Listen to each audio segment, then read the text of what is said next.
So this is a Stanley number 45 combination plane. It's an early one, and I can tell that because it has the floral designs on it, assuming all the bits are the same, which I think they are. So I don't know if you can see those floral designs on there, and on the actual body of the plane you can see it as well. When I get it apart, we'll have a look at that. This has also got floral designs, which suggests it is the same, all from the same one, but you never know with these. They quite often get cannibalized and you know, reassembled. It seems to be pretty complete. I don't think there's too much missing. I think this screw here should be a one of these little sort of thumb screw, I suppose you'd call that. But apart from that, I think it's okay. Okay, so first job is to try and take it apart, see what we've got, stick it into the rust removal solution, electrolysis solution. If you haven't seen my videos where I do that, I'll stick a link up above. And then I'm going to give it another sympathetic clean. So not going to do too much scrubbing because I want to keep it original. And also I keep getting abused by people on YouTube telling me that that I'm doing too much to them. I should just leave them. And I kind of agree now. I think my tune has changed. Okay, so that screws on that knob. That's the rosewood original handle. Nice original handle on there. J Biggs, that says on there. I don't think I'm going to take that off because it seems to be pinned in some way, and I'm not going to be able to get that back on again properly. Okay, let's get her apart if we can. Oh, by the way, it's been soaking in some WD-40 for a little while. Some of it should come apart, but there is some rust.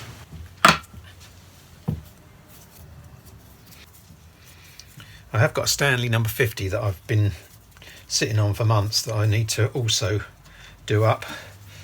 This one is a combination plane, so you can do different. I think it originally came with 18 different cutters. Did I say this was about 1905?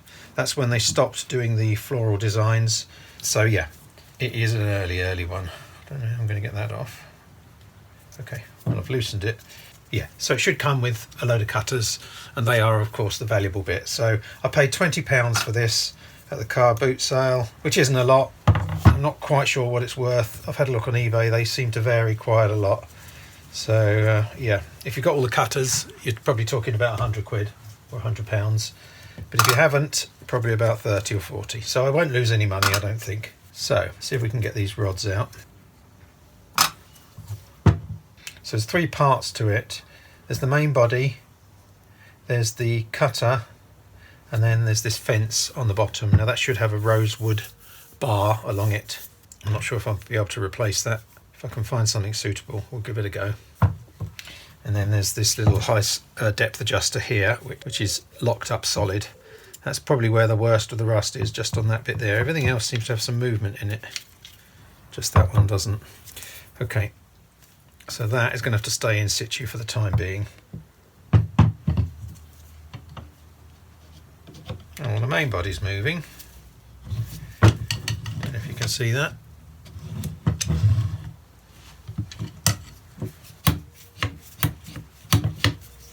So the cutter is actually mounted on the main body. Sorry, this is the, I don't know what that would be called, but the second part of the plane.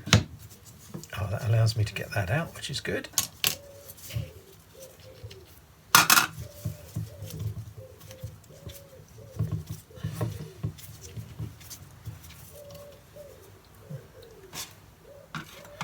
Two longer ones go into these side pieces. So the bars, I have to try and tap those bars out of there, then I can remove that.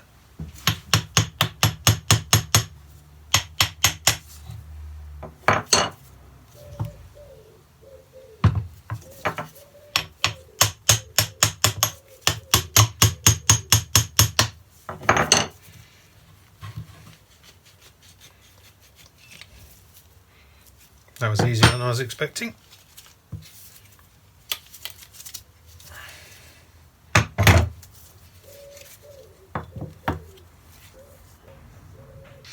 I mean, that one's definitely got some floral design on it.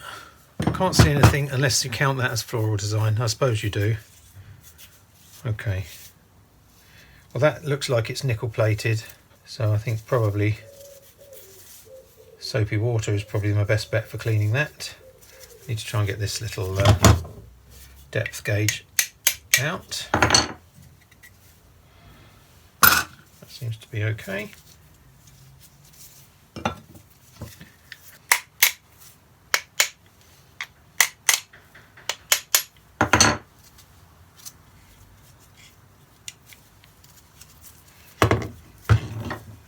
So the blade is clamped in place by this cam arrangement, which I can't quite see how that's tightening up. I'm not sure if that's just pulling against the blade, but it seems to be loosening. And then there's a little groove in the top of the blade which hooks into the adjuster, the depth adjuster. And that is moving. Yes, that's definitely adjusting the blade. So I think we should be able to get that out okay. We'll just try and pull that out sideways. There we go.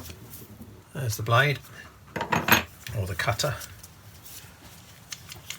So that's now free. Yeah. So it seems my only real problem is the rust on this bolt here, or this thread here. I think we need to use the electrolysis tank to do that. I'm just going to take this apart because I'm not really sure what this is supposed to do. So let's have a little look. Right, that now comes all the way out. Can't really see what that's doing, to be honest.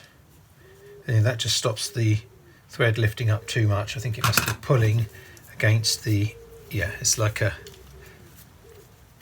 a cam there that's pulling tight. I don't know if you can see that, but it's got an angle on it, and that's pulling tight against the blade and at the same time pulling it in. So that's how that works. Okay, I'm learning as I go. How the hell did that ever get in there? Can't possibly be of... So this adjuster wheel, which is running quite freely, I can't see how it could possibly get to a position where you can release it, release the thread. Ah, they've added that little pin there after the effect. So if you look at this pin here, that's been pressed in after the bolt's been threaded on. So I'm not going to remove that because I think I'll make it worse. Okay, so what have we got in the way? We've just got a bit of rust there. I honestly don't think that there's any rust to remove on there as they're nickel plated. It has got the little cutter, the cross thread cutter, as it were, sorry, the cross grain cutter that will, one of them's broken off, one of them's empty, and the other two look like they're intact. So I think we'll be okay to use that. So really, I'm just going to give that a good old clean in some soapy water. And see what that comes out like. This bit and those two bars and the cutter are going to go into the electrolysis tank. But these two I'm just going to clean, along with these bits as well.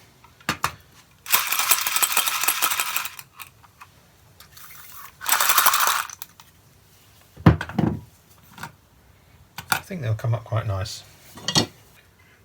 So on this arm here I've just sprayed a little bit of WD-40 just to see if it comes off easily. See how that looks. Just take all the years of grime off it.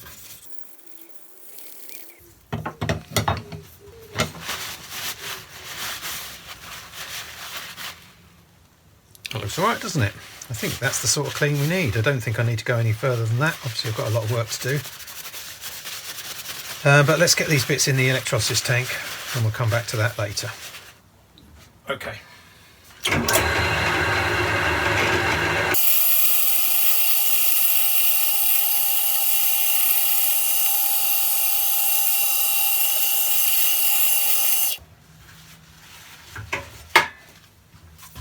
There is some pitting still on there, so I might have to go a little bit more harsh on that, but I don't think the rust removal process is going to help.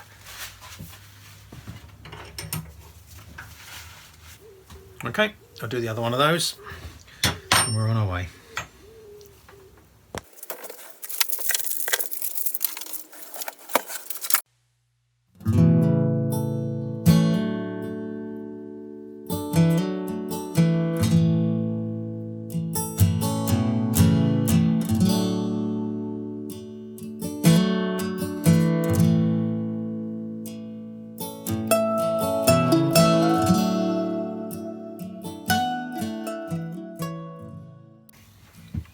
So I've started the cleanup process. I managed to free off threaded bolt or threaded nut on there. The thread is quite badly damaged and I had to use the wire brush on that to get rid of the rest of the rust, but it does work. I think it's just been bashed about quite a bit over the years, but it's working. So now it's wire wool, WD-40 and cleaning time. So I started a bit here and you'll see that actually just a bit of wire wool, a bit of WD can make a massive difference. I've already done this bit, but just for completeness.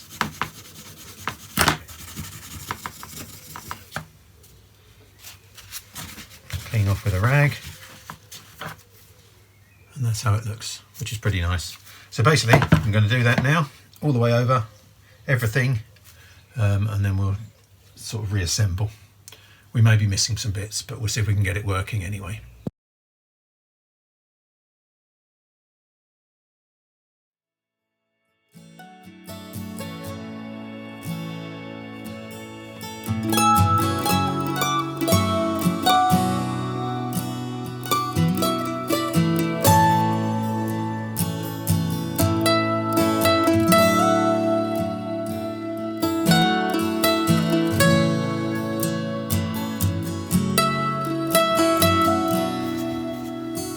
Okay, so I've cleaned the main body.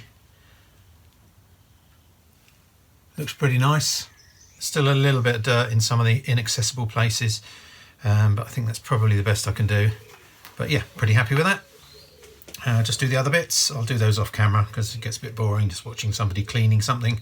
I did have to use a bit of wire brush on there just to get a bit of a rust off there, and a little engine brush to get in the floral patterns, but I think that looks quite nice. Okay, time for a break and a coffee, and then we'll carry on with that. So I've got all the pieces cleaned sympathetically. We do need to sharpen the iron.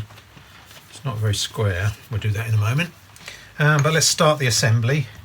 I can't really remember how everything goes, so I should be okay. So we have got the main body. It's the only problem with wire wool or steel wool. These are a load of filings or iron hair, steel hair in the inaccessible places, but it does a good job. Okay, so 2 rods, I need some oil.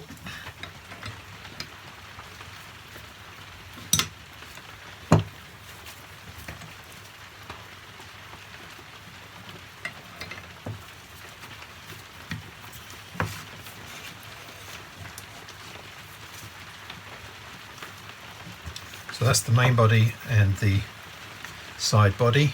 Let's just fix these in the correct place. Okay, so it was the big screws that hold that in place. Now I think that's the one that's not correct, but we'll use it anyway because it does at least fit.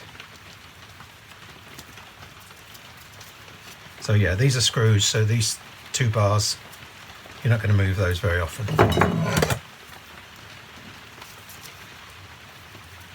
Tighten those up.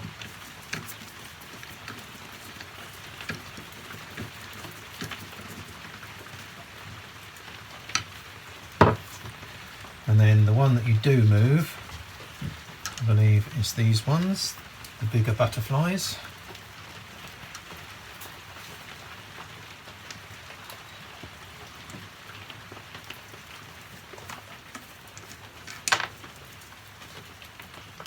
Yeah, they are both the same. Just checking. And then the fence, which is missing I think it's supposed to be a rosewood extender piece on there. That presumably Oh, it's got two levels. I was wondering what the two holes were for, so it can go lower or higher. We'll go for the higher one at the moment.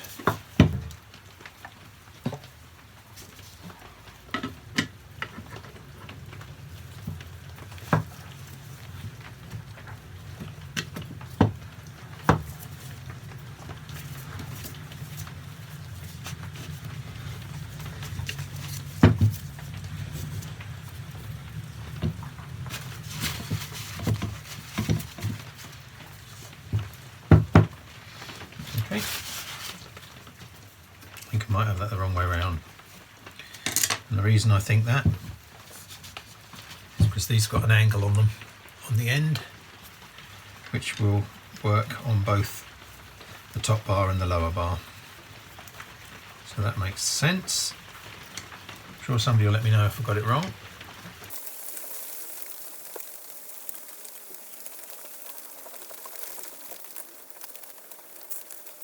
Okay, then we've got this, I presume that's a depth stop, and that has a threaded nut that sits in there.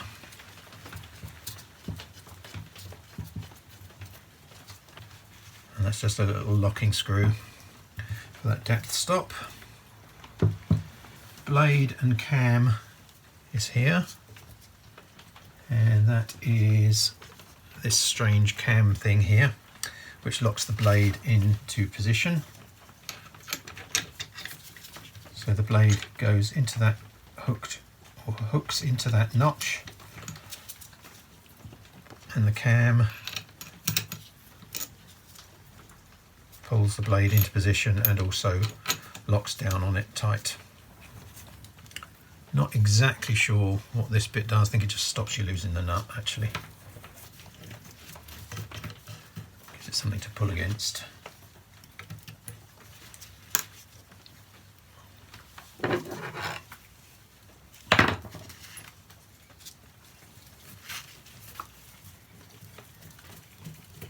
Yeah, that just stops it. It means that it's the cam that moves rather than the bolt. There you go, and that clamps the blade in position. So you adjust using this, clamp using that,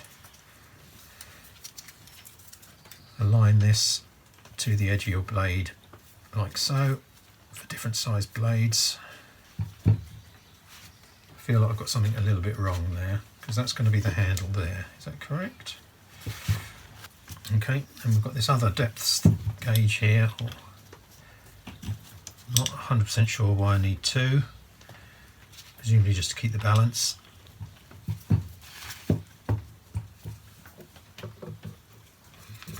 And the knob on the top. Okay, so that is how it works. Okay, right, so I think we're complete. The only thing I'm not sure about is that screw there. It could be correct, but I'm not 100% sure. Just oil up my threads. Okay, let's sharpen up the blade. See if we can make that make it cut some wood, and away we go.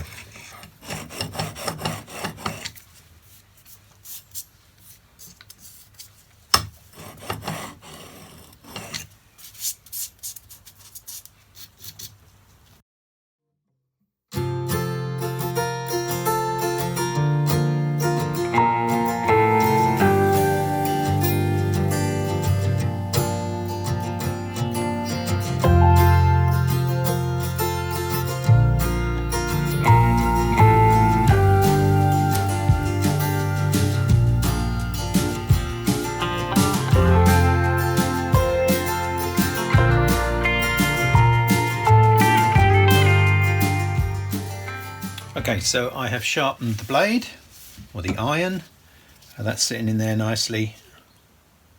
I'll show you a few close-ups of a few bits.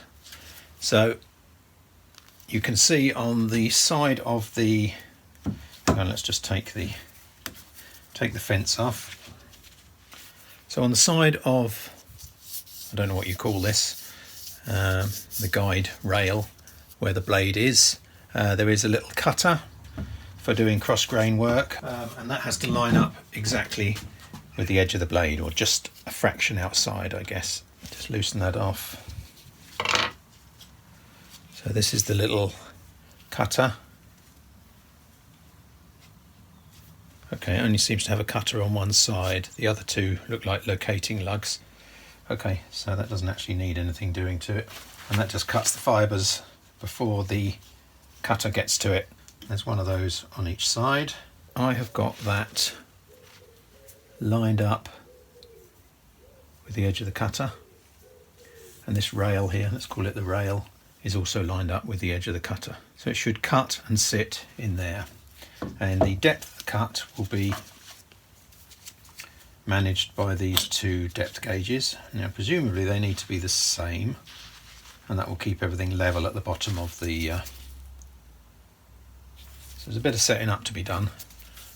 So I've got those two level, or as good as. This one's adjustable by the screw, and then tightened by this screw here. Okay, so we have got a depth of, I don't know, what's that, 1/4 of an inch, not even that, and that will then cut to that depth. So the fence can be used at two different depths, I suppose, depending on the thickness of your wood or how far you want to go. So we can cut 1/8 of an inch dado using that as that setup. Obviously using, what's that? Using the cutter, which is 5/8, I guess that is. Yeah, that's about 5/8. Okay, so we can now, bearing in mind I'm still missing, there should be an extension piece on this fence, which I will try and make something. I haven't got any rosewood, obviously, but we can try and make something that will do the job. Not really the right hammer for the job. Okay, so we've got my test piece in there. We've got a sharp blade, got everything set up. We should be able to cut a dado there, basically, and that hopefully will have missed that knot. We should be able to start to cut that dado, starting at this end.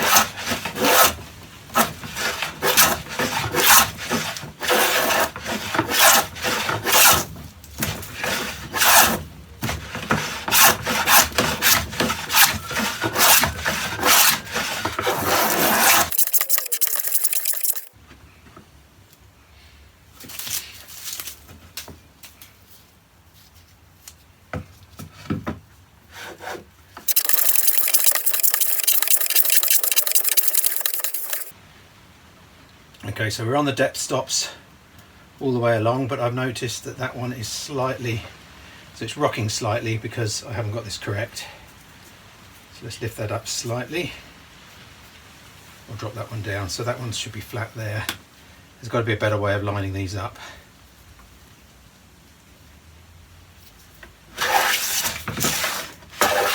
There you go, that's now sitting beautifully. So there you go, we cut a nice clean-ish dado. The edges look a little bit dodgy. I can probably improve on that. But there you go, that's a dado that is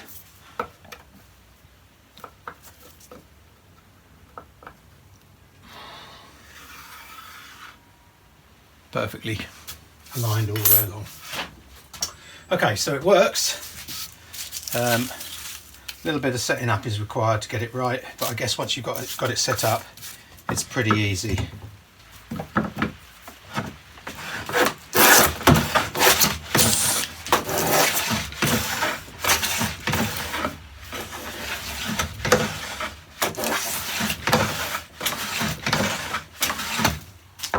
There you go, a bit of adjustment is required. So I think I'm probably going a bit too deep in one pass there, really. I should narrow that down a bit. But okay, that's enough for getting it going. It's quite a nice little machine, isn't it? Or a nice little item. Good that I've got the original rosewood handles. Slight chip there, but I think that's quite a nice find. This one will be going on eBay. Get that sold. So if you're interested, I'll leave a link down below. for one of these or one similar. As I say, I paid £20 for that, and I'm pretty sure that's a reasonable deal. With a set of cutters, they go for a lot of money. I've only got the one cutter. So, all right, that's that. Thanks very much for watching. I will see you on the next one, which will probably be another similar plane, the Stanley 50 that I've had for months, that I need to, actually I've had it for a year, that I need to finish refurbishing. But yeah, there you go. One nice Stanley number 45, ready to go. Thanks for watching. See you soon.